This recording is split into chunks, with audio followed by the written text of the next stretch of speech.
সাইয়েদেনা ওমর ইবনুল খাত্তাব আবু সুফিয়ানের বৈঠকে সিদ্ধান্ত গ্রহণ করেছে। আবু সুফিয়ানে এলান করে দিয়েছে, কে আসরে মুহাম্মাদের কল্লা আনতে পারবা, 100টি লাল উট তোমাদেরকে দেওয়া হবে। কেউ দাঁড়ানোর শক্তি নাই। সাইয়েদেনা ওমর এক পার্শ্ব থেকে দাঁড়ায় গেল, জনাব আমি পারবো। আবু সুফিয়ান ডাক দেয়া বলে, হ্যাঁ আমিও বুঝে ফেলে দিয়েছি মজলিসে কেউ যদি না দাঁড়ায়, ওমর তুমি দাঁড়া যাবা। সাইয়েদেনা ওমর হাঁটি হাঁটি পা পা করে রওনা শুরু করে দিয়েছে। পথের ভিতরে একজন নব্য মুসলমানের সঙ্গে সাক্ষাৎ, নয়া মুসলমানের সঙ্গে সাক্ষাৎ, নব মুসলিমের সঙ্গে সাক্ষাৎ হয়ে গেল। ওমর কোথায় যাও? মুহাম্মাদের কল্লা আনতে যাই। দাঁড়া যাও, তোমার ঘরের খবর নিছনি? বলে না। আর একটু আগেই খবর আমার কানে আসলো, তোমার বোন ফাতেমা, তোমার ভগ্নিপতি ওই নবীর হাতে হাতটা দিয়া মধুর কালমা পড়ে মুসলমান হয়ে গেছে। যাও, কার গর্দান আগে নেওয়ার জন্য যাবা, নিজের বাড়ি আগে সামলাও। ওমর রাদিয়াল্লাহু তাআলা আনহু ডাক দে বলে, নিজের ঘরের ভিতরে চোর, মানুষদেরকে কেমনে আটকা দিব, মানুষদেরকে কেমনে ছানবো। বা সাইয়েদনা ওমর চলে গেল বোনের বাসার ভিতরে। বোনের বাসার ভিতরে বোন ভগ্নিপতি কালামুল্লাহর তেলাওয়াত চালাই, কালামুল্লাহর তেলাওয়াত চালাই। দরজার ভিতরে যা যখন কোরআন আসছে, ঘরের ভিতর থেকে আওয়াজ আসে, দরজার বাহিরে কে? বলে ডাক দেয়া বলে, আমি তোমার ভাই ওমর চলে এসেছি। বাস ভগ্নিপতি কাঁপা শুরু করে দিয়েছে। বোন ফাতেমা ডাক দেয়া বলে, আপনি কেন কাঁপেন? আপনি তো ওমরের শালা নন, আপনি ওমরের ভগ্নিপতি, আপনি সম্মানী মানুষ, আপনাকে কিচ্ছু বলতে পারবে না। যদি বলে আমাকে বলবে, আপনি ভয় পাইয়েন না। তবে প্রাণের স্বামী আমার, জানিয়ে রাখেন আপনি কি করবেন না করবেন আপনার বিষয়। তবে আমি যেই কালমাটা মুহাম্মাদের কাছ থেকে নিয়ে পড়ছি, আমার জীবনটাই দিয়ে দিব, মুহাম্মাদের কালেমা ছাড়ব না। খুশি হয়ে থাকলে বলেন মারহাবা। এক পর্যায়ে দরজা খুলে দিল। ডাক দে বলে, বোন কি করো? ভাই কালামুল্লাহ তেলাওয়াত করি। কোন কালাম? এই যে কালাম, আমার হাতে দাও। না, আপনি নাপাক, আপনি কাফের, আপনার হাতে কালামুল্লাহ দেওয়া যাবে না। কি করতে হবে? যতক্ষণ পর্যন্ত মুসলমান না হবেন ততক্ষণ পর্যন্ত এই কালামুল্লাহ আপনার হাতে দেওয়া যাবে না। এটা আল্লাহ পাকের কালাম, পবিত্র, অপবিত্র মানুষের হাতে দেওয়া যাবে না। বাস উপর চাপনি পিটন শুরু হয়ে গেছে। বোনকে মারধর করে, বোনকে মারধর করে। ভগ্নিপতিকে বলে কালেমা ছেড়ে দাও। বোন যেটা বলে ভগ্নিপতিও সেটাই বলে, জানটা দিয়ে দিব, কালমা ছাড়তে রাজি নাই। ভগ্নিপতিও পিটন শুরু করে দিয়েছে। এক পর্যায়ে বোন ঘোরাঘুরি করে, ভগ্নিপতিও ঘোরাঘুরি করে। প্রাণনাশের ভয়, জানটা কখন যেন বাইরে হয়ে চলে যায়। এত পিটনের পরেও ওমর জিজ্ঞাসা করে, কালমা ছেড়ে দাও। বলে, আর একটু জান ভিতরে আছে রে।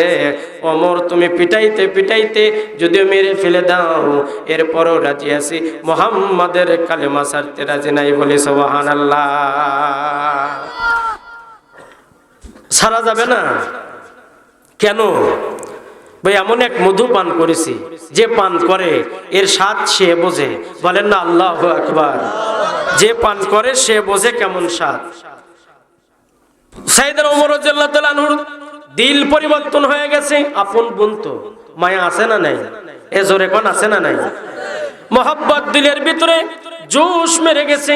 বোনকে জিজ্ঞেস করে, বোন এত মারধর করলাম রে তোরে, এরপরে তুমি কালমা ছাড়ো না, কালাম দূরে সরাও না। ভগ্নিপতি রে, তোমাকে অনেক মারধর করলাম, এরপরে কালাম ছাড়ো না, এরপরে কালমা ছাড়ো না। কি পাইছো? বলে, এমন এক মধু, এমন এক মধু, যে পান করে সে জানে, তবে জানিয়া রাখো ওমর, এমন এক রশি আমরা ধরছি রে, এই রশির শেষ মাথা জান্নাতের দরজায়। চিৎকার দিয়ে বলতে হবে মারহাবা। সাইয়েদনা ওমর ডাকতে বলে, বোন আমার দিল পরিবর্তন হয়ে গেছে। বোন আমি বুঝে ফেলে দিয়েছি, আমি তামাম জিন্দেগি ভুল পথে ছিলাম, আর ভুল পথে থাকতে চাই না। চলো আমাকেও নিয়ে চলো মুহাম্মাদের দরবারে, তোমাদের মতো আমিও কালমা পড়ে মুসলমান হইতে চাই। আর কোনো কান্দেরি নয়। বোন ভগ্নিপতি সাইয়েদনা ওমর রাদিয়াল্লাহু তাআলা আনহুকে হাতটা ধরে নিয়ে যাচ্ছেন মুহাম্মদ সাল্লাল্লাহু আলাইহি ওয়াসাল্লামের দরবারে। ওইদিকে নবীজি এক ঘরের ভিতরে 10 জন সাহাবীকে নিয়ে দ্বীনের তালিম দিচ্ছেন। সাহাবায়ে কেরাম কয়জন? জোরে কোন। আওয়াজ ভালো বোঝা যায়? ভাষা বোঝেন তো? প্যাসপোস আছে? মাশাআল্লাহ, বোঝা গেলে ভালো। আর যদি না বোঝা যায় তাহলে করার কিচ্ছু নেই। যা বলতেছি বাংলা ভাষায়, মাদারি জবান, বুঝলেন না, মাতৃভাষায় কথা বলতেছি। মুসলমান বন্ধুরা, কথাগুলি খুব ঠান্ডা মাথায় বুঝবেন। ঘরের ভিতরে মাত্র 10 জন সাহাবীকে নিয়ে বিশ্বনবী দ্বীনের তালিম দিচ্ছেন। হাঁটি হাঁটি পা পা করে বোন ভগ্নিপতিকে নিয়ে সাইয়েদনা ওমর বিশ্বনবীর দরবারে চলে যাইতেছে। হাঁটি হাঁটি পা পা করে এক পর্যায়ে চলে গেল একদম দরজার সামনে গিয়ে যখন কড়া নাড়াইছে, ভিতর থেকে আওয়াজ আসে, কে? সাইয়েদনা ওমর ডাক দিয়ে বলে, হুজুর আর কেউ নয়, আমি আপনার ওমর আপনার দরজার সামনে দাঁড়ায় গেছি। বলে মারহাবা। আই যে ওমর একটু আগে খোলা তরবারি নিয়ে মুহাম্মাদের কল্যাণ আনার জন্য বাস হাঁটি হাঁটি পা পা করে রওনা দিয়েছিল, আল্লাহ পাক দিল পরিবর্তন করে দিয়েছে, আল্লাহ পাক দিলকে মুসরায় দিয়েছে। যেই ওমর কল্যাণ নেওয়ার জন্য যায়, ওই আল্লাহ ওমরকে বিশ্বনবীর দরবারে কল্যাণ দিয়ে আসার যোগ্যতা পয়দা করিয়া দেয়। বলে সুবহানাল্লাহ। ঘরের ভিতরে সাহাবায়ে কেরাম কয়জন? জোরে কোন। 10 জন সাহাবায়ে কেরাম নবীজিকে ডাক দেওয়া, নবীজি ওমর চলে এসেছে, আজকে তো আমাদের কোনো উপায় নাই, আপনারও তো কোনো উপায় নাই, আপনারও কল্লা কাটবে, আমাদের 10 জনকেও টুকরো টুকরো করে ফেলে দিবে। হুজুর আপনার হাতেও ধরি, পায়ে ধরি, হুজুর দরজা তো কোন খুলবেন না, আপনার পা জোড়া ধরা কই, হুজুর আজকে আপনাকে শেষ করে দিবে, আমাদের কেউ মেরে ফেলবে, হুজুর আপনি যদি মরে চলে যান ধর্মের কি অবস্থা হবে?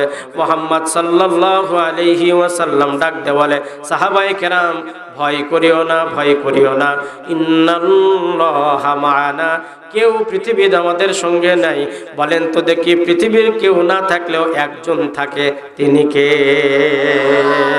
মুসলমান বন্ধুরে, সাহাবায়ে কেরাম নিষেধ করে।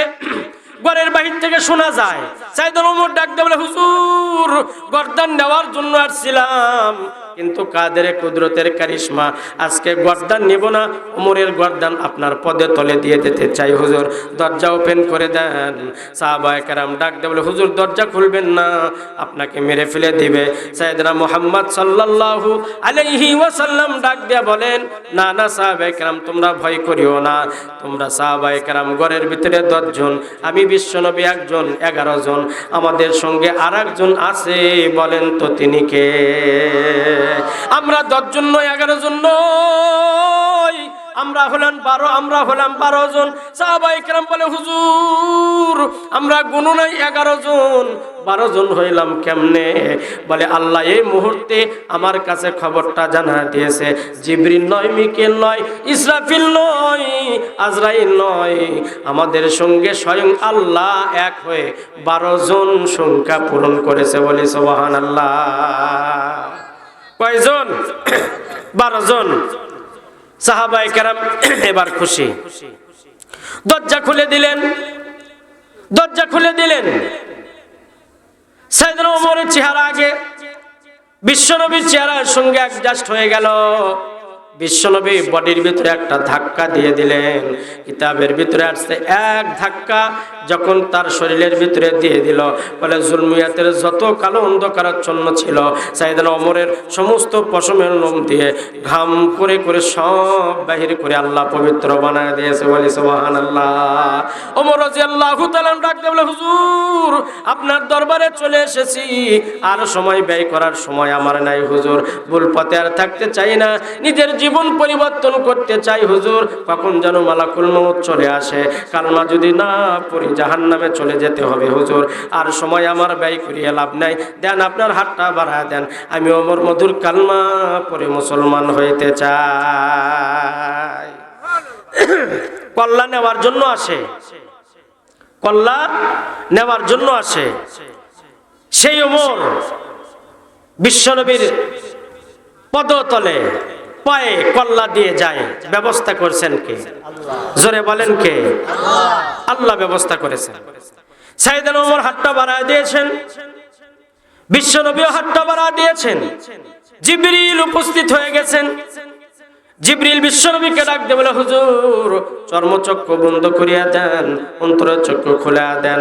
আপনাদের দুজনের হাতে কয়টা হাত? বলে ওমরের একটা হাত, আমারও একটা হাত, দুইটা হাত অ্যাডজাস্ট হয়ে গেছে। হুজুর চর্মচোখ বন্ধ করেন, দিলের চোখ খোলা দেখেন, আল্লাহ কুদরতি হাত আপনাদের দুজনের হাতের নিচে দিয়ে দিয়েছে। বলি মারহাবা। আরে দিবে না কেন, দিবে না কেন? ওইদিকে বিশ্বনবী আল্লাহর কাছে দোয়া করে, ও রব দুজনের যে কোনো একজনকে ইসলামের গুন্ডির ভিতরে ঢুকিয়ে দাও, ইসলামকে শক্তিশালী করো। এক নম্বরে হলো আবু জেহেল্লা, দ্বিতীয় নম্বরে ওমর। আল্লাহ পাক ডাক দেয়া, ভাই আবু জেহেল তোমাকে এত কষ্ট দিয়েছে, ওর তকদিরে হেদায়েত নাই, ওমরের তকদিরে আমি আল্লাহ হেদায়েতের মালা পরায় দিয়েছি। চিৎকার দিয়ে বলতে হবে মারহাবা।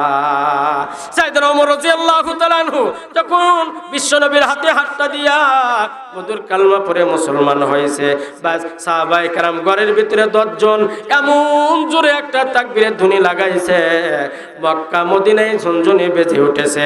এই 10 জনের তাকবীরের ধ্বনি 7 আসমান ওভারটেক করে আল্লাহ পাকের আরশ মহল্লার আল্লাহর চেয়ারে গিয়ে ধাক্কা মারছে। বলি মারহাবা।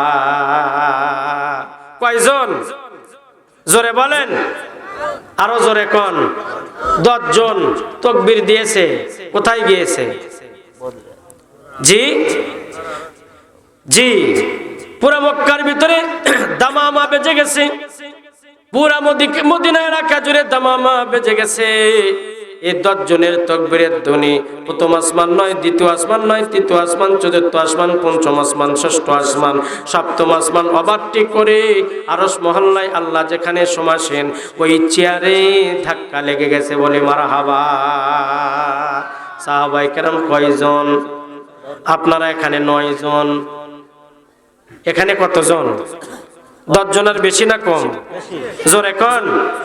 ওই 10 জনের তাকবীরের আওয়াজ যদি আল্লাহ পাকের আরশে গিয়ে ধাক্কা লাগায়, আপনাদের তাকবীরের ধ্বনি জি পারা যাবে না? যাবে না? জোরে কোন? চেক করা যায় তো? চেক করা যাবে? রেডি রেডি, হাত বাহির করেন, 2 হাত টান করে আল্লাহর দিকে, আল্লাহকে দেখান, 2 হাত মোট পাকান, মোট মোট মুষ্টি করেন। জি একটু নাড়া দেন তো সামনে, মানুষের অন্য জনের পিঠে আবার মারিয়া দম আটকায়েন না, মুশকিল হয়ে যাবে। জি নাড়া দেন। রেডি রেডি, নারা তাকবীর। গেছে বারে যে কণ্ঠ বসে গেছে।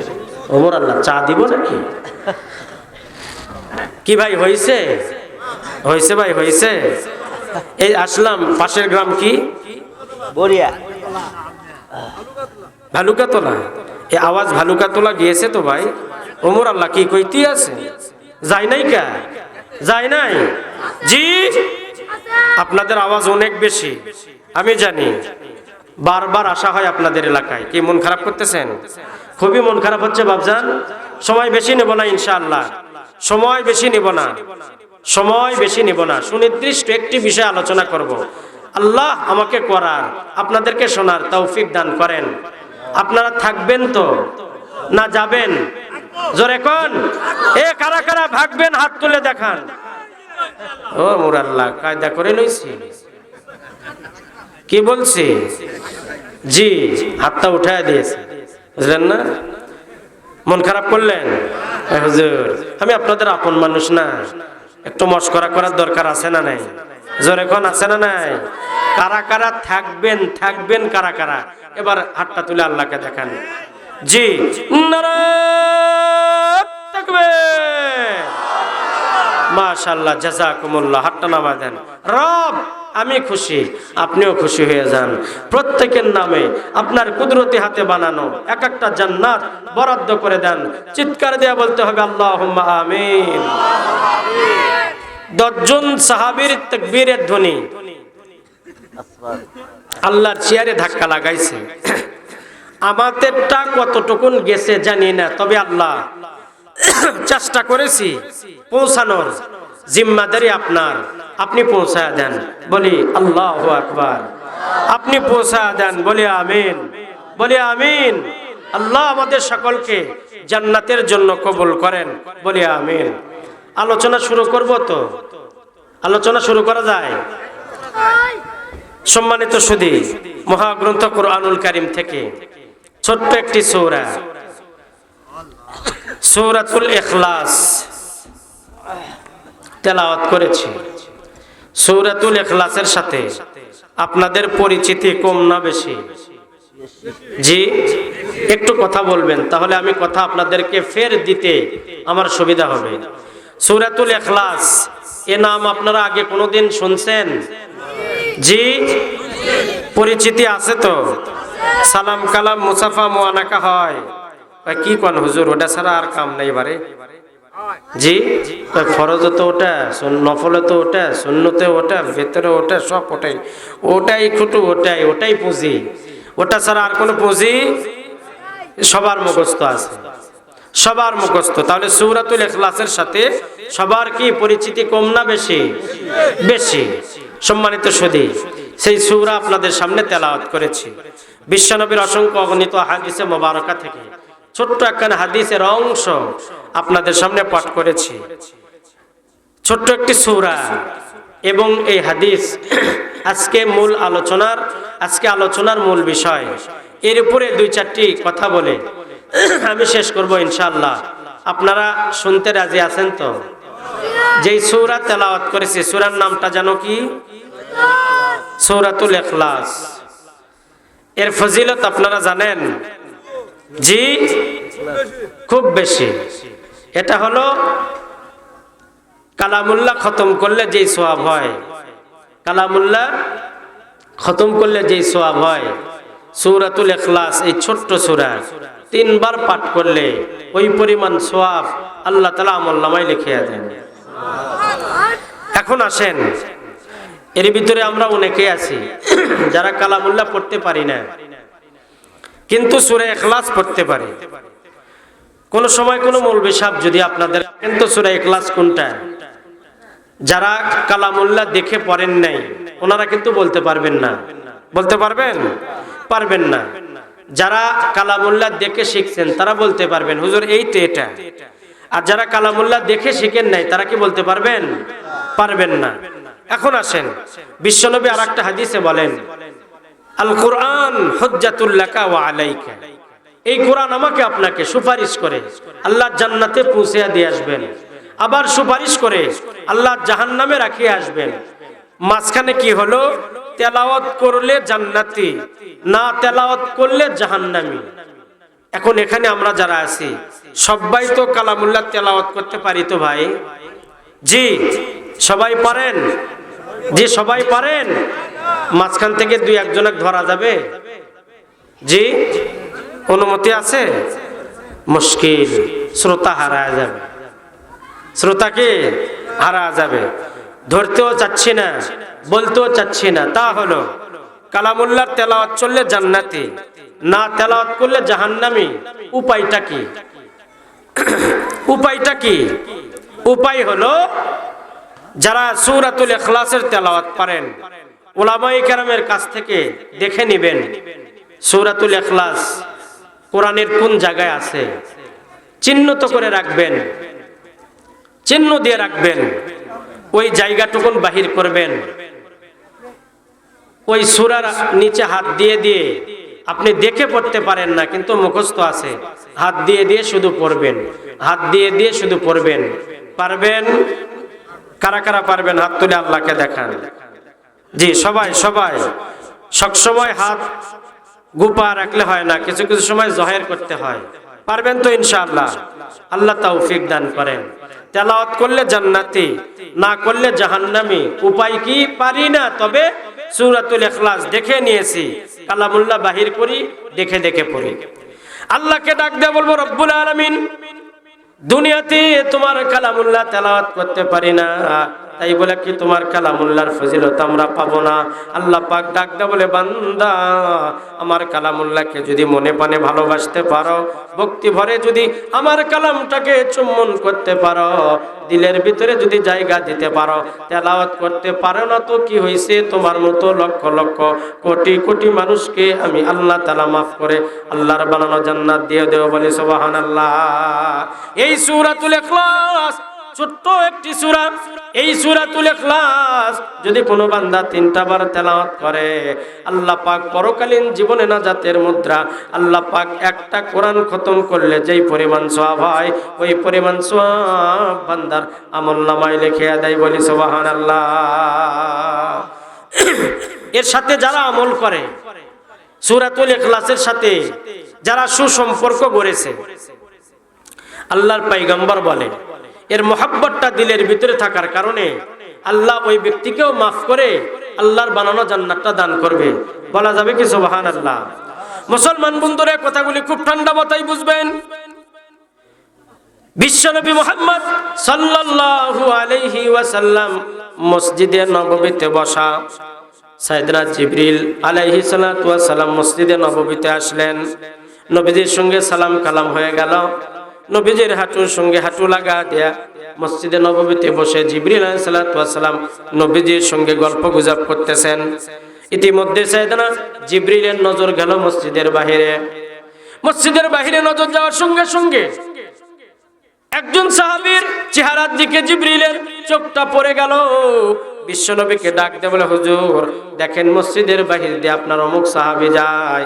আল্লাহর পয়গম্বর জিজ্ঞেস করে, জিবরিল তুমি তো থাকো আসমানে, জমিনের এই সাহাবীকে তুমি কেমনে চিনলা? জিবরিল ডাক দেয়া বলে, হুজুর কি বলেন?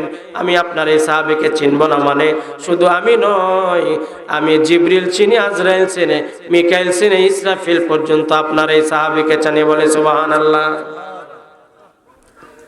বিশ্বনবী ডাক দিয়ে বলে, কি বলো জিবরিল, তুমি ছিল, আজরাইল ছিল, মিকাইল চিনি, ইসরাফিল চিনি? বলি ইয়া রাসূলুল্লাহ, শুধু আমরা 4 জন নই, আসমানে আল্লাহ তাআলা যত ফেরেশতা বানা রাখছে, সব ফেরেশতা আপনার এই সাহাবীকে চিনে, তার নাম পর্যন্ত জানে। বলি সুবহানাল্লাহ। কি মধুর কথা রে! ফেরেশতারা নাম পর্যন্ত জানে, তাকে চিনে। বলেন তো দেখি, ফেরেশতারা যাকে ভালো চিনে, ভালো নাম পর্যন্ত জানে, ওই বান্দার কি কোনো ভয় আছে? জোরে কোন। ও মরবে তো মরবে, মরার সঙ্গে সঙ্গে আল্লাহ তাআলা মাটির নরমাল কবর জান্নাতি ডেকোরেশন করে ছেড়ে দেবে। চিৎকার দিয়ে বলতে হবে মারহাবা। কি বলো তুমি? তোমরা 4 জন চিনো, আসমানে যত ফেরেশতা, সব ফেরেশতা এই সাহাবীর নাম জানে, তাকে চিনে, তার নাম পর্যন্ত জানে। জিবরিল ডাক দিয়ে বলে, হুজুর শুধুমাত্র কেবলমাত্র আসমানের ফেরেশতা নয়, এই জমিনেও আল্লাহ যত ফেরেশতা তৈরি করে রাখছে, সমস্ত ফেরেশতা আপনার এই সাহাবীকে চিনে, তার নাম পর্যন্ত জানে। বলি সুবহানাল্লাহ। যে হযরতে সাইয়েদনা মুহাম্মদ সাল্লাল্লাহু আলাইহি ওয়াসাল্লাম কিংকর্তব্য বিমূঢ় হয়ে গেল, হতবাক হয়ে গেল, আশ্চর্য হয়ে গেল। জিবরিলকে জিজ্ঞেস করে, জিবরিল কি বলো, তোমরা চিনো আসমানে ফেরেশতা চিনে, জমিনে যত ফেরেশতা আছে সমস্ত ফেরেশতা আমার এই সাহাবীকে চিনে, তুমি কি বলো? বললে হুজুর, বলতেছে হুজুর আপনি আরো শুনলে তো খুশি হবেন, দেখেন তো আপনাদের দিলের সঙ্গে লাগাইতে পারেন নাকি? আমি একটা খবরটা আপনাদেরকে জানা দিই। একটা আল্লাহু আকবার ধরে দিল থেকে আল্লাহু আকবার ধ্বনি লাগা দিবেন। জিবরিল ডাক দিয়ে বলে, হুজুর আসমানের সমস্ত ফেরেশতা তা নয়, জমিনের সমস্ত ফেরেশতা তা নয়, আল্লাহ মাঝে মাঝে আপনার এই সাহাবীর উপরে খুশি হয়ে মাঝে মাঝে আল্লাহ তার নামের জালসা আসমানে ব্যবস্থা করে। বলি আল্লাহু আকবার। আর একটু জোরে বলেন আল্লাহু আকবার। কি সোনার কপালটা হয়ে গেল! ফেরেশতা, সমস্ত ফেরেশতা তাকে চিনে, তার নাম পর্যন্ত জানে, তার আমলের উপরে খুশি হয়ে আল্লাহ মাঝে মাঝে আসমানে জালসার ব্যবস্থা করে। আল্লাহ হলেন বক্তা, ফেরেশতারা হলেন শ্রোতা। বলি মারহাবা। আল্লাহ বক্তা আর শ্রোতাকে ফেরেশতা। আল্লাহু আকবার। কি কপাল করে নিয়েছে! আমাকে আর আপনাকেও যদি ফেরেশতাগুলি চিনে, আল্লাহ যদি ভালোবাসে, ফেরেশতাদের সামনে যদি আমার কথা আলোচনা করে, আপনাদের কথা আলোচনা করে, আপনাদের তাকদীর আমার তাকদীর ডাবল ধন্য হয়ে যাবে। সাইয়েদনা মুহাম্মদ সাল্লাল্লাহু আলাইহি ওয়াসাল্লাম জিবরিলকে ডাকতে বলে, জিবরিল আর দেরি করিও না রে, আমার এই সাহাবী দুনিয়াতে কোন আমল করে যার বদৌলতে আল্লাহ তার জন্য আসমানে তার আলোচনা করার জন্য জালসার ব্যবস্থা করে। আসমানের সমস্ত ফেরেশতারা চেনে, জমিনের সমস্ত ফেরেশতারা চেনে, কি আমলগুলা করে রে, আমাকে তাড়াতাড়ি বলো, আমি আমার উম্মতদেরকে জানা দিতে চাই, তারাও যেন দুনিয়াতে আমল করে। আসমানের সমস্ত ফেরেশতা তাদেরকে চিনবে, জমিনের সমস্ত ফেরেশতা তাদেরকে চিনবে। আল্লাহ ওই বান্দার প্রতি খুশি হয়ে তাদের আলোচনা করার জন্য আল্লাহ আসমানে জালসার ব্যবস্থা করবে। ও জিবরিল তাড়াতাড়ি বলো কোন আমল করে আমার এই সাহাবী। সাইয়েদনা জিবরিল ডাকতে বলে, হুজুর আপনার এই সাহাবী কঠিন কোনো আমল নয়, সহজ দুইটা আমল করে, যে আমলকে পুঁজি বানায়, যে আমলকে আল্লাহ তো পছন্দ করে রে। আসমানের সমস্ত ফেরেশতা চেনে, জমিনের সমস্ত ফেরেশতা চেনে, তার আমলে খুশি হয়ে আল্লাহ আসমানে তার জন্য জালসার ব্যবস্থা করে। তাড়াতাড়ি আমাকে বলে দাও কোন দুই আমল। সাইয়েদনা জিবরিল ডাকতে বলে, হুজুর কঠিন কোনো আমল নয়, আপনি আপনার উম্মতদেরকে জানা দিবেন, তারা যদি দুইটা আমল করতে পারে তারা ওই সাহাবীর সঙ্গে আল্লাহর বানানো জান্নাতের ভিতরে থাকবে। চিৎকার দিয়ে বলতে হবে সুবহানাল্লাহ। আপনারা কি আমল করে ওই সাহাবীর সঙ্গে জান্নাতে থাকতে চান? জি, কারা কারা হাত তুলে দেখান। নারায়ে তাকবীর। আল্লাহ আমাদের দিলে অনেক বড় আশা, ওই সাহাবীর সঙ্গে একসাথে জান্নাতে থাকতে চাই। আল্লাহ আপনি কবুল করেন, বলি আমিন। জোরে বলেন আমিন। তাহলে এই দুইটা আমলের কথা শোনার দরকার আছে না নাই? জোরে কোন আছে না নাই? আমি সূরাতুল ইখলাস নিয়ে আলোচনা করতেছি। কি নিয়ে? সূরাতুল ইখলাস। এটা এমন মহিমামণ্ডিত একটি সূরা, এর সঙ্গে যে সম্পর্ক করেছে, আগে ছিল জিরো, সম্পর্ক লাগানোর পরে হিরো হয়ে গেছে। সুবহানাল্লাহ বলবেন না? আর একটু জোরে কোন সুবহানাল্লাহ। আগে ছিল জিরো, এখন কি হয়েছে? হিরো হয়ে গেছে।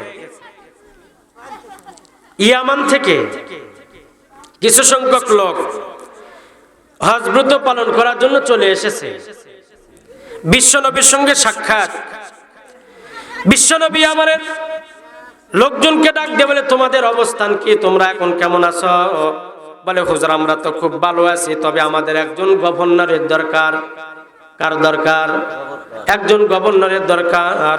আমাদের তো গভর্নর নেই, আপনার সাহাবায়ে কেরামের মধ্যে থেকে একজনকে গভর্নর বানায়া আমাদের ইয়ামানে পাঠা দেন।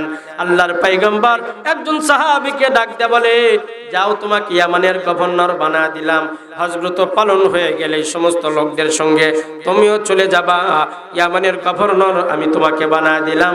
তৎকালীন সময়ের সিস্টেম ছিল, যারা গভর্নর হয়, যারা প্রধানমন্ত্রী হয়, তারা মসজিদে খুতবা দেয়, তারা জুমার নামাজ পড়ায়, তারা পাঞ্জেগানা নামাজ পড়ায়।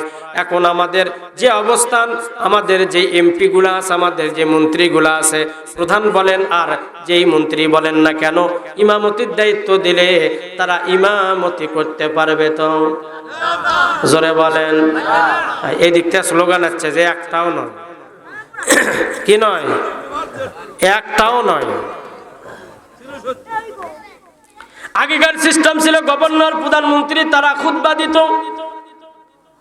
আর আমরা ইতিপূর্বে এমন গভর্নর পাইছিলাম, এমন প্রধানমন্ত্রী গুলা পাইছিলাম যাদের মসজিদেও যাওয়া নিষেধ। কথা বলেন ঠিক না ঠিক? যাদের মসজিদ পর্যন্ত যাওয়া নিষেধ, তাদেরকে যদি খুতবা দেওয়ার দায়িত্ব হয়, মসজিদ পাক থাকবে নাকি না পাক হয়ে যাবে? জোরে কোন। তাহলে আমরা আল্লাহর কাছে দোয়া করি, আল্লাহ আমাদেরকে এমন এক গভর্নর দেন যিনি আমাদেরকে খুতবা দিবেন, যিনি মসজিদে মসজিদে নামাজ পড়াবেন। আল্লাহ কবুল করেন, বলে আমিন। যাও তোমাকে আমাদের গভর্নর বানা দিলাম। বাস উনি চলে গেলেন। পরের বছর হজ ব্রত পালন করার জন্য ইয়ামান থেকে কিছু সংখ্যক লোক চলে এসেছে, বিশ্বনবীর সঙ্গে সাক্ষাৎ হয়ে গেল। বিশ্বনবী জিজ্ঞেস করে, ইয়ামানের মানুষেরা রে, তোমাদের অবস্থা এখন কেমন? বলে, হুজুর আমরা এখন খুব ভালো আছি। গভর্নর দিলাম, গভর্নর কেমন? বলে, হুজুর গভর্নর অনেক সুন্দর, অনেক ভালো, তার চেহারা সুন্দর, তার তেলাওয়াত সুন্দর, তার ব্যবহার সুন্দর। তবে হুজুর একটা জায়গায় একটা অসুবিধা। বলে কি? আপনার এই সাহাবীর এত সুন্দর কণ্ঠ আল্লাহ দান করেছি, যদি নামাজের ভিতরে পুরা কালামটাই খতম করে দেয়, একটা মুসল্লিও টের পাবে না কতক্ষণ তেলাওয়াত হয়েছে। বলি মারহাবা। আপনার এই সাহাবীকে আল্লাহ রাব্বুল আলামিন এত সুললিত কণ্ঠ আল্লাহ নিজ কুদরতি হাতে দান করেছে। এক রাকাত নামাজে কোরআন খতম করে যদি ফেলে দেয়, কেউ পেছন থেকে বিরক্ত হবে না, চিল্লা বলতে হবে মারহাবা। কিন্তু একটা সমস্যা হলো, আপনার এই সাহাবী, আমাদের এই গভর্নর নামাজের ভিতরে শুধুমাত্র কেবলমাত্র একটা সূরা তেলাওয়াত করে। সূরার নাম হলো সূরাতুল ইখলাস। কি করে? কয়টা সূরা? জোরে বলেন। একটা সূরা তেলাওয়াত করে, সূরার নাম হলো সূরাতুল ইখলাস। আপনি একটু বলিয়া দেন, যত সুন্দর কণ্ঠ, যে সুললিত কণ্ঠ, অন্যান্য সূরা যদি তেলাওয়াত করে আমরা নামাজের ভিতরে আরো তৃপ্তি পাবো। হুজুর মেহেরবানি করে তাকে একটু বলে দিবেন। বাস উনিও চলে আসছেন। জিজ্ঞেস করলেন, ইয়ামানের গভর্নর তুমি নামাজ পড়াও? জি। কোন সূরা তেলাওয়াত করো? হুজুর সূরাতুল ইখলাস তেলাওয়াত করি। বাস আজ থেকে সূরাতুল ইখলাস কুম তেলাওয়াত করবা। বাস আবার চলে গেল। পরের বছর হজ ব্রত পালন করার জন্য যখন ইয়ামান থেকে লোকজন চলে এসেছে, আল্লাহর পয়গম্বর জিজ্ঞেস করে, ইয়ামানের লোকেরা রে, তোমাদের অবস্থা এখন কেমন? বলে, হুজুর খুব ভালো। গভর্নরের অবস্থা এখন কেমন? বলে, খুবই ভালো। তবে একটা বিষয় আবার খটকা দেখা গেছে, অন্যান্য সূরা তেলাওয়াত করে, অন্যান্য সূরা নামাজে তেলাওয়াত করে, ঠিক আছে, কিন্তু অন্যান্য সূরা তেলাওয়াত করার পাশাপাশি সূরাতুল ইখলাসের তেলাওয়াত নামাজে মেরে দেয়। বলি সুবহানাল্লাহ। হুজুর এবার একটু ভালো করে বলে দিয়েন, আর যেন সূরাতুল ইখলাস তেলাওয়াত না করে। ছোট সূরা তো, অল্পতেই নামাজ শেষ হয়ে যায়, মজা পাই না তো। বড় বড় সূরা ধরতে বলবেন। আল্লাহর পয়গম্বর ডাকলেন, রে ইয়ামানের গভর্নর, তোমাকে না বলছি সূরাতুল ইখলাস কুম তেলাওয়াত করবা? জি হুজুর কুম তেলাওয়াত করি। বাস এবার তোমাকে বলে দিলাম, খবরদার নামাজের ভিতরে সূরাতুল ইখলাস তুমি আর তেলাওয়াত করবা না। জি হুজুর। বাস হয়ে গেল, চলে গেছে। পরের বছর যখন হজ ব্রত পালন করার জন্য ইয়ামানের লোকেরা চলে এসেছে, গভর্নরও চলে এসেছে। আল্লাহর পয়গম্বর ইয়ামানের লোকদেরকে জিজ্ঞাসা করি, ইয়ামানের লোকেরা রে, তোমাদের অবস্থা কেমন? বলে, হুজুর খুব ভালো। গভর্নরের অবস্থা কেমন? বলে, আগের থেকে রোগ আর একটু বাড়ছে। বলে কি? আগে মাঝে মাঝে সূরাতুল ইখলাসের তেলাওয়াত ছেড়ে দিত, কিন্তু এখন এমন কোন নামাজ, জেহরি নামাজ নাই যে নামাজে সূরাতুল ইখলাসের তেলাওয়াত করে না। বলি সুবহানাল্লাহ। আল্লাহর পয়গম্বর গভর্নরকে ডাকলেন, রে ইয়ামানের গভর্নর, আমি তোমাকে নিষেধ করেছি সূরাতুল ইখলাস তেলাওয়াত করবা না, এরপরও কেন সূরাতুল ইখলাসের তেলাওয়াত করো? ওই সাহাবীকে বলে, তুমি আর সূরাতুল ইখলাসের তেলাওয়াত করবা না। আল্লাহর পয়গম্বরকে উত্তর করে, হুজুর আমি তো নামাজের ভিতরে অন্যান্য সূরা তেলাওয়াত করি, পাশাপাশি এই সূরাটাও তেলাওয়াত করি। আল্লাহর পয়গম্বর ডাক দিয়ে বলে, একবার দুইবার তিনবার নয়, চারটা বার তোমাকে নিষেধ করার পরেও সূরাতুল ইখলাসের তেলাওয়াত কেন তুমি নামাজে পড়ো? আজকে হিকমতটা না বললে তোমাকে আর ইয়ামানে যাইতে দিব না। গভর্নর ডাক দিয়ে বলে, হুজুর আপনি যেদিন আলোচনা করেছেন এই সূরাতুল ইখলাসের ভিতরে আল্লাহ পাকের তাওহীদের আলোচনা আছে, আল্লাহ পাকের একত্ববাদের সাক্ষ্য আছে, আল্লাহ পাক একক, আল্লাহ পাক একজন, এই কথা এই সূরার ভিতরে আছে। যেদিন বলছেন এই সূরা 3 বার পাঠ করলে 1 খতম কোরআনের সওয়াব পাওয়া যায়, ওই দিন থেকে আমার দিলের ভিতরে এই সূরাতুল ইখলাসের মহব্বত এমন ভাবে গেঁথে গেছে, আমি ভুলতে চাইলেও সূরাতুল ইখলাস আমাকে ভোলে না। চিৎকার দেয়া বলতে হবে মারহাবা। আমি এই সূরাকে তো ছাড়তেই চাই, কিন্তু কি করার, আমি ছাড়তে চাইলেও তো সূরাতুল ইখলাস আমাকে ছাড়ে না হুজুর। আবার বলো তুমি কি বলতে চাও? বলে এই সূরাকে আমি মনে প্রাণে ভালোবাসি। আরেকবার বলো এই সূরাকে আমি মনে প্রাণে ভালোবাসি। আরেকটা বার বলো। তিনটা বার বলছে। এই সূরাতুল ইখলাসের ভিতরে আল্লাহ পাকের তাওহীদের আলোচনা আছে, আল্লাহ পাকের একত্ববাদের আলোচনা আছে। আমি এই সূরাটাকে মনে প্রাণে ভালোবাসি হুজুর, আমি তেলাওয়াত করা ছাড়া থাকতে পারি না। এই সূরাকে আমি অনেক ভালোবাসি। আল্লাহর পয়গম্বর ডাক দেয়া বলে, যাও আমি তোমার জন্য আল্লাহর কাছে সুপারিশ করে দিলাম, হুব্বুকা ইয়াহা আদখুলাকাল জান্নাহ। চিৎকার দিয়ে বলেন আল্লাহু আকবার। আল্লাহর পয়গম্বর ডাক দেয়া বলে, এই ইয়ামানের গভর্নর, জানিয়ে রাখো তোমাকে আমি ওপেন করে দিলাম, জানা দিলাম এই সূরাতুল ইখলাসের মহব্বত তোমাকে আল্লাহর জান্নাত পর্যন্ত নিয়ে যাবে। বলি সুবহানাল্লাহ। ফজিলত আছে না নাই? জোরে কোন। কম না বেশি? শুধু বেশি নাকি অনেক বেশি? ইনশাআল্লাহ আজ থেকে আমরা পাক্কা ওয়াদায় ওই গভর্নরের মতো সূরাতুল ইখলাসের তেলাওয়াত কারা কারা করতে রাজি আছি? আল্লাহকে দুহাত তুলে দেখান। লিল্লাহি তাকবীর। আল্লাহ আপনি আমাদের সকলকে মোহাব্বত ভরা হৃদয়ে সূরাতুল ইখলাসকে ভালোবাসার তৌফিক দান করেন, বলি আমিন। আর একটু জোরে বলি আমিন। মুসলমান বন্ধুরা, আল্লাহর পয়গম্বর বলেন, আল কোরআন হুজ্জাতুল লাকা ওয়া আলাইকা। এই কোরআন আমাকে আপনাকে সুপারিশ করে আল্লাহ জান্নাতে পৌঁছিয়ে দিয়ে আসবেন, নয়তোবা এই কোরআন সুপারিশ করে আল্লাহর জাহান্নামে পৌঁছিয়ে দিয়ে আসবেন।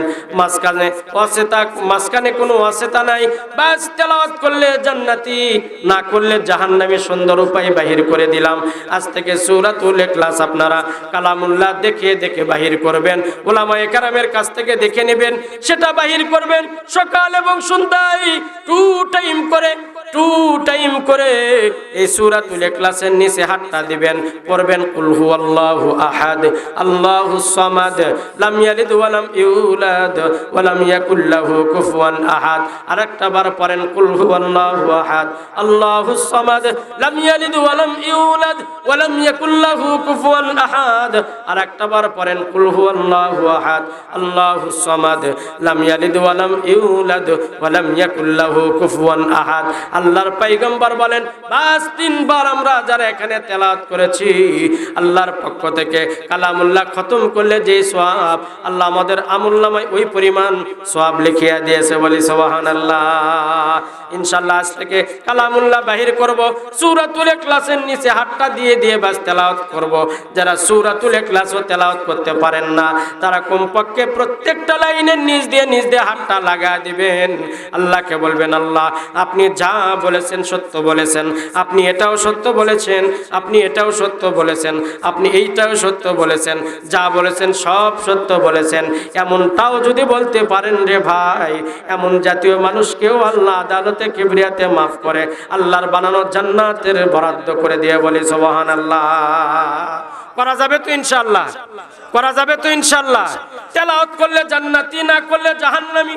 সুন্দর উপায় হয়ে গেল। তেলাওয়াত করতে পারেন আর না পারেন, পারলে তো আলহামদুলিল্লাহ ভালো, না পারলে কি করবেন? সূরাতুল ইখলাস পড়বেন।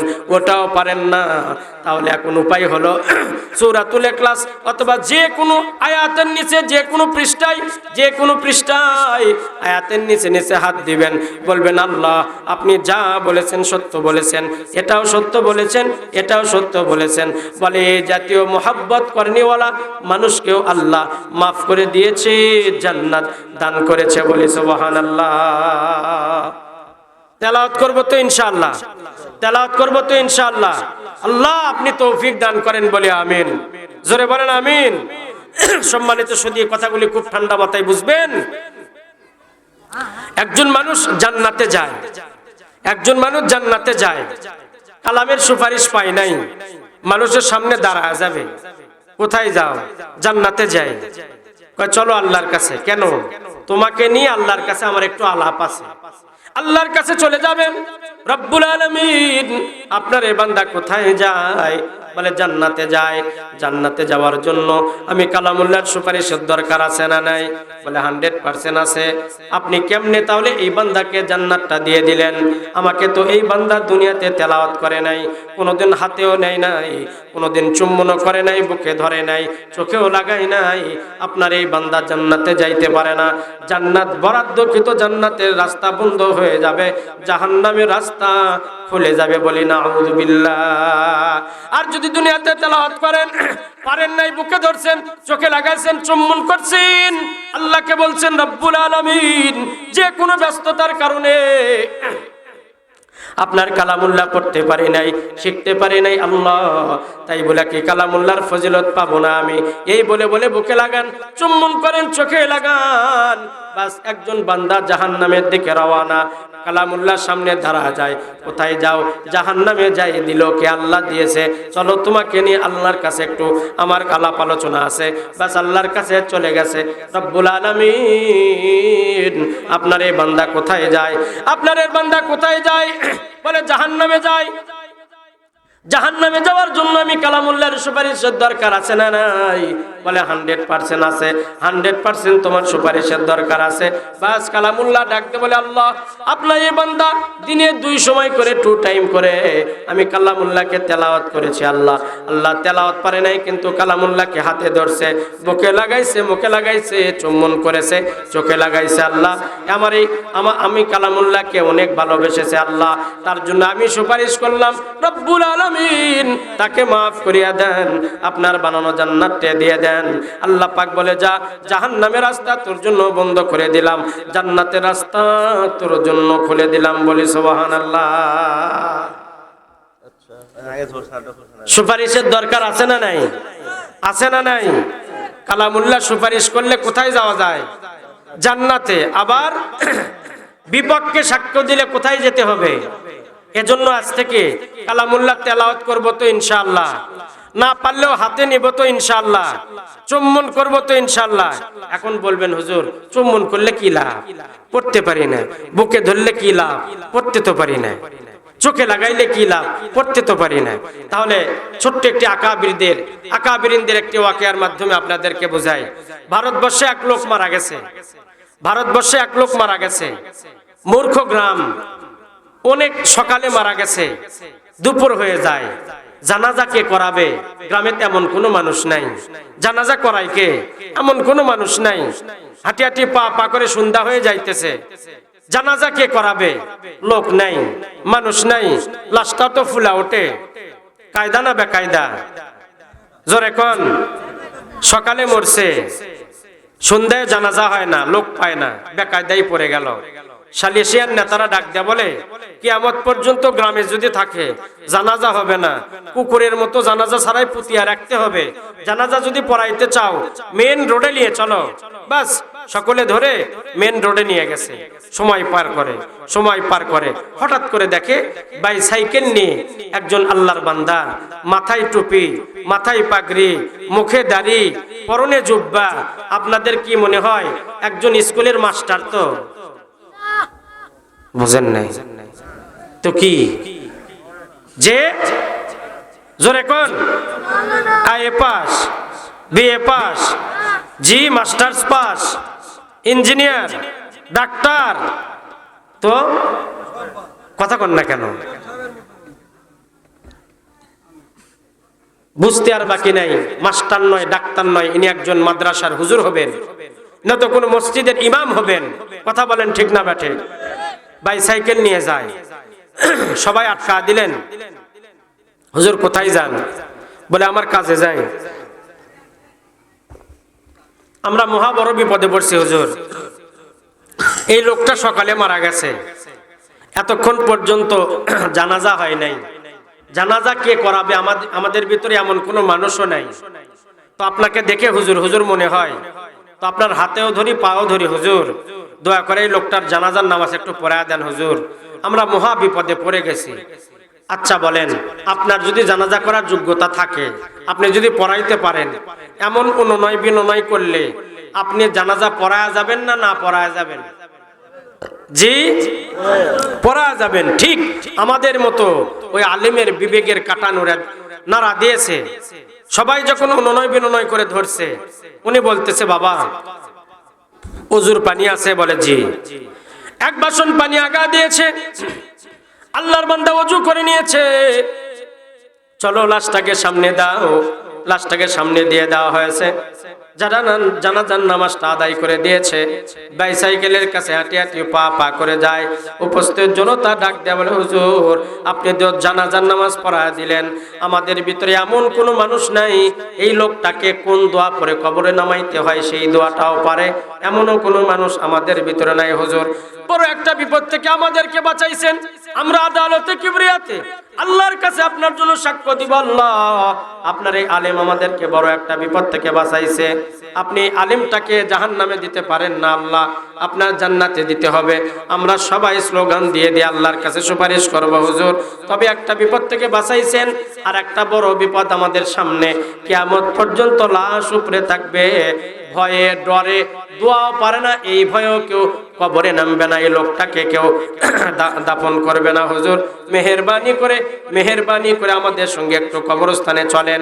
কোন দোয়া পরে লোকটাকে কবরের ভিতরে নামাইব এমন দোয়া আমরা কেউ জানি না, দয়া করে লোকটাকে একটু কবরে নামানোর ব্যবস্থা করিয়া দেন।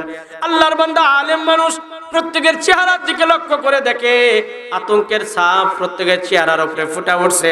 আল্লাহর বান্দা না বলে হ্যাঁ বলে তাকে নিয়ে গোরস্থানের দিকে হাঁটি হাঁটি পা পা করে রওনা। চলো তোমাদের গোরস্থান কই? বলে ওই দিকে হুজুর।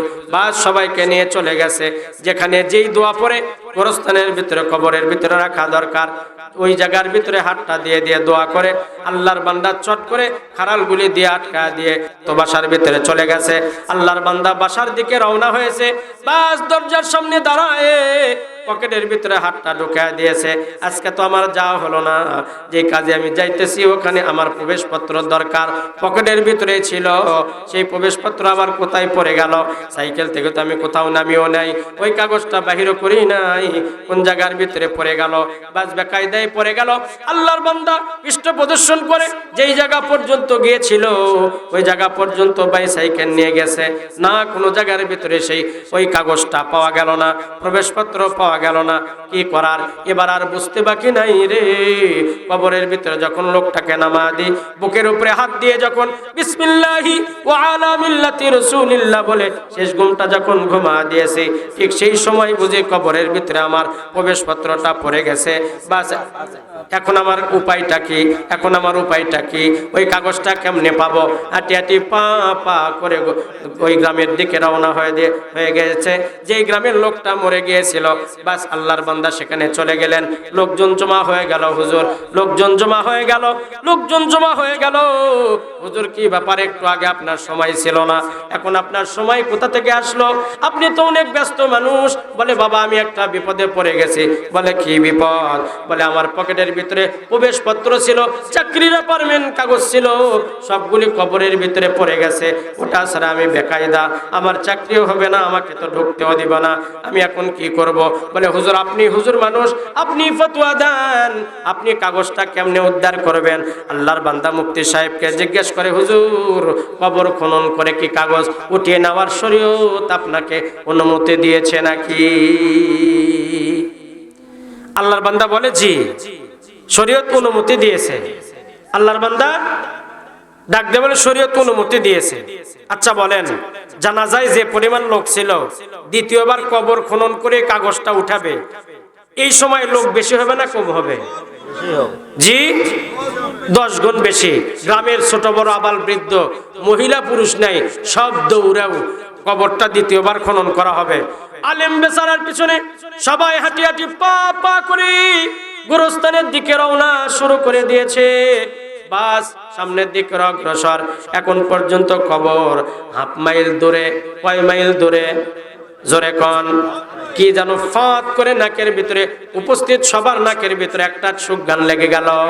উপস্থিত সবাই ডাক দিয়ে বলে এই জাতীয় সুঘ্রাণ যেটা সবে মাত্র নাকে লাগছে রে, দুনিয়াতে কোনোদিন সঙ্গী নাই।